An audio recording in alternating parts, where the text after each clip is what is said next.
नमस्कार, श्री स्वामी समर्थ. स्नेल टॉक्स मराठीमध्ये आपल्या सर्वांचं मनपूर्वक स्वागत आहे. सर्वप्रथम सर्वांना रक्षाबंधनाच्या खूप खूप शुभेच्छा. रक्षाबंधन हा भाऊ आणि बहिणीच्या प्रेमाचा, आपुलकीचा आणि विश्वासाचा अतिशय सुंदर सण आहे. या दिवशी बहीण आपल्या भावाच्या मनगटावर राखी बांधते आणि भावाच्या सुखी, निरोगी आणि आनंदी आयुष्यासाठी प्रार्थना करते. या वर्षी रक्षाबंधनाचा पवित्र सण 28 ऑगस्ट 2026 वार शुक्रवार या दिवशी साजरा केला जाणार आहे. रक्षाबंधन हा भाऊ बहिणीच्या प्रेमाचा आणि विश्वासाचा आणि एकमेकांच्या सुखासाठी केलेल्या प्रार्थनेचा हा सुंदर दिवस आहे. तर मग राखी बांधण्याची योग्य ती वेळ आणि योग्य मुहूर्त पाहूनच राखी बांधली गेली पाहिजे.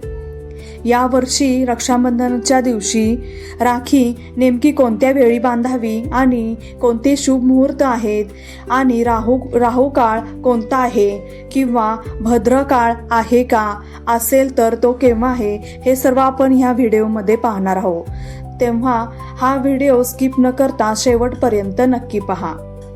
चला तर मग व्हिडिओला सुरुवात करूया.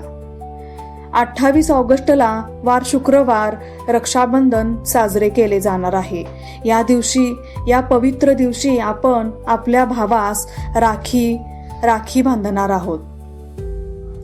राखी बांधणे म्हणजे फक्त एक धागा बांधणे नाही, तर त्या धाग्यामागे काहीतरी अर्थ असतो. तो एक त्या दिवशी पवित्र धागा मानला जातो. त्या धाग्यामध्ये बहिणीचं प्रेम लपलेलं असतं आणि बहिणीचे आशीर्वाद लपलेले असतात. आपल्या भावासाठी ती सुखाची प्रार्थना करत असते, त्याच्या आरोग्याची काळजी घेत असते, भावाच्या दीर्घायुष्यासाठी त्या दिवशी ती प्रार्थना करत असते.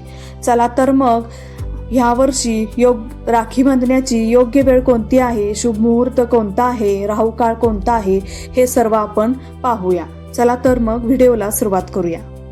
राखी बांधण्यासाठी 3 शुभ वेळ यावर्षी दिलेले आहेत.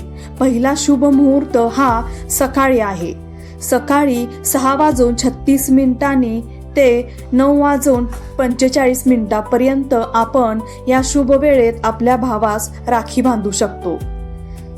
त्याचबरोबर सकाळी ज्यांना नाही जमेल त्यांनी अजिबात काळजी करू नये. त्यांनी दुपारच्या वेळेत अभिजित मुहूर्त दिलेला आहे, त्यावेळी राखी बांधली तरी चालेल.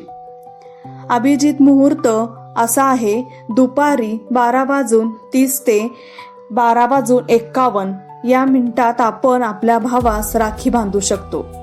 तिसरा शुभ मुहूर्त हा संध्याकाळी आहे. 7:43 ते रात्री 9:30 पर्यंत आपण भावास राखी बांधू शकतो. ह्या 3 शुभ वेळा या वर्षी दिलेल्या आहेत.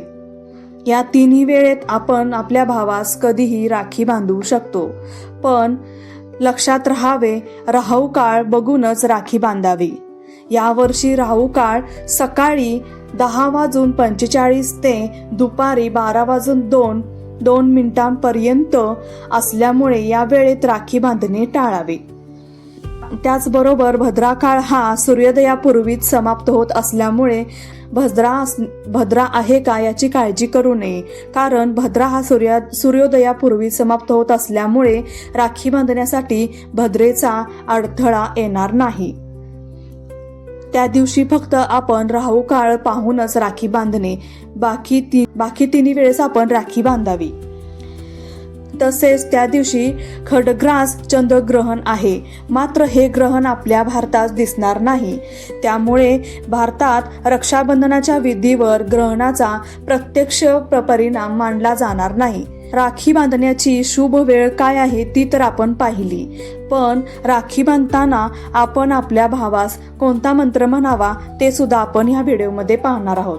तर राखी तर आपण दरवर्षी बांधतो, राखी बांधताना औक्षण कसे करावे हे सर्वांना माहीतच आहे. आपण लहानपणापासूनच आपल्या भावासाठी राखी बांधत असतो. त्याचप्रमाणे आपण लहानपणापासून ज्या प्रकारे आपण भावाचे औक्षण करत आलेलो आहे त्याच प्रकारे आपण औक्षण करून घ्यायचं आहे. पण एक मात्र औक्षण करत्यावेळी एक मंत्र तेवढा आपण भावाला ओवाळताना किंवा राखी बांधताना म्हणायचा आहे.